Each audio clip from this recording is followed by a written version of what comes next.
ನಾವ್ ಇಷ್ಟು ಜನ ಕ್ರಿಯೇಟರ್ಸ್ ಗೆ ಇನ್ವೈಟ್ ಬಂದಿತ್ತು ಇವತ್ತು ಫ್ಯೂಚರ್ ಡಾಕ್ಟರ್ ಅವರ ತುಮಕೂರು ಫ್ಲಾಗ್ಶಿಪ್ ಔಟ್ಲೆಟ್ ಇನ ಇನಾಗ್ರಲ್ ಗೆ. ನಮಸ್ಕಾರ ಎಲ್ರಿಗೂ, ರಾಧೆ ರಾಧೆ. ನಾನು ನಿಮ್ಮ ಫ್ರೆಂಡ್ ಧೀರಜ್ ಮಾತಾಡ್ತಿರೋದು. ಅಫೋರ್ಡಬಲ್ ರೇಟ್ಸ್ ಅಲ್ಲಿ ಕಂಪ್ಲೀಟ್ ಗೈಡ್ಲೈನ್ಸ್ ಜೊತೆಗೆ ಅಬ್ರಾಡ್ ಅಲ್ಲಿ MBBS ಮಾಡಿಸೋದೆ ಫ್ಯೂಚರ್ ಡಾಕ್ಟರ್ ಅವರ main motto. Founder Tarun sir ಹಾಗೇನೆ ಅಬ್ರಾಡ್ ಅಲ್ಲಿ MBBS ಮಾಡ್ತಿರೋ ಸ್ಟೂಡೆಂಟ್ ಹತ್ರನೇ ಇದ್ರ ಬಗ್ಗೆ ತಿಳ್ಕೊಳ್ಳೋಣ ಬನ್ನಿ.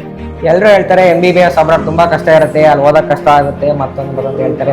ಏನಿಲ್ಲ, ಇಂಡಿಯಾಗಿನ್ನ ಈಸಿಯಾಗಿ ಮಾಡ್ಬೋದು, ತುಂಬಾ ಚೆನ್ನಾಗಿ MBBS ಮಾಡ್ಬೋದು. ಏನಂದ್ರೆ ಒಂದು ಪ್ರಾಪರ್ ಗೈಡೆನ್ಸ್ ಇರಬೇಕು.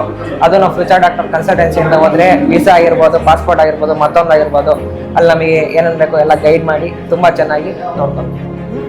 ಸೊ ಫ್ಯೂಚರ್ ಡಾಕ್ಟರ್ಸ್ ಎಕ್ಸಾಕ್ಟ್ಲಿ ಏನ್ ಮಾಡುತ್ತೆ? ಫ್ಯೂಚರ್ ಡಾಕ್ಟರ್ಸ್ ಅಂದ್ರೆ ಬರೀ ಅಡ್ಮಿಷನ್ ಅಷ್ಟೇ ಅಲ್ಲ, ಡಾಕ್ಟರ್ ಸ್ಟೀಮ್ ಇಂದ ಫ್ರೀ ಕೌನ್ಸಿಲಿಂಗು, ಮತ್ತೆ documentation, visa, travel, college, university joining ಇಂದ ಗ್ರಾಜುಯೇಷನ್ ತನಕ ಫ್ಯೂಚರ್ ಡಾಕ್ಟರ್ಸ್ ಜೊತೆಗೆ ಇರುತ್ತೆ. ನಾವು Russia, Georgia, Uzbekistan, Kyrgyzstan, Kazakhstan ಅಂತ ಪ್ರಪಂಚಾದ್ಯಂತ ಎಲ್ಲ ದೇಶಗಳಲ್ಲೂ ಸ್ಟೂಡೆಂಟ್ಸ್ನ ಕಳಿಸ್ಕೊಡ್ತೀವಿ. ನಾವು ಕಳೆದ 5 ವರ್ಷಗಳಿಂದ ಸ್ಟೂಡೆಂಟ್ಸ್ಗಳನ್ನ ಅಬ್ರಾಡಿಗೆ ಕಳಿಸ್ತಾ ಇದ್ದೀವಿ. ನಮ್ಮ ಕಡೆಯಿಂದ 350ಕ್ಕೂ ಹೆಚ್ಚು ಸ್ಟೂಡೆಂಟ್ಸ್ಗಳು ಯಶಸ್ವಿಯಾಗಿ ಅಬ್ರಾಡ್ ಅಲ್ಲಿ ಇವತ್ತು ಓದ್ತಾ ಇದ್ದಾರೆ. ನಮ್ಮ ಬ್ರಾಂಚಸ್ ಬೆಂಗಳೂರು, ತುಮಕೂರು ಮತ್ತೆ ಧಾರವಾಡಾದ್ಯಂತ ಇದೆ. ನಮ್ Tumakuru outlet first floor SVRK SIT main road Hoysala ತಿಂಡಿ ಬಾಕ್ಸ್ ಆಪೋಸಿಟ್ ಅಲ್ಲಿ ಲೊಕೇಟ್ ಆಗಿದೆ. ವಿಸಿಟ್ ಮಾಡಿ MBBS ಕನ್ಸ್ನ ನನ್ಸ್ ಮಾಡ್ಕೊಳ್ಳಿ.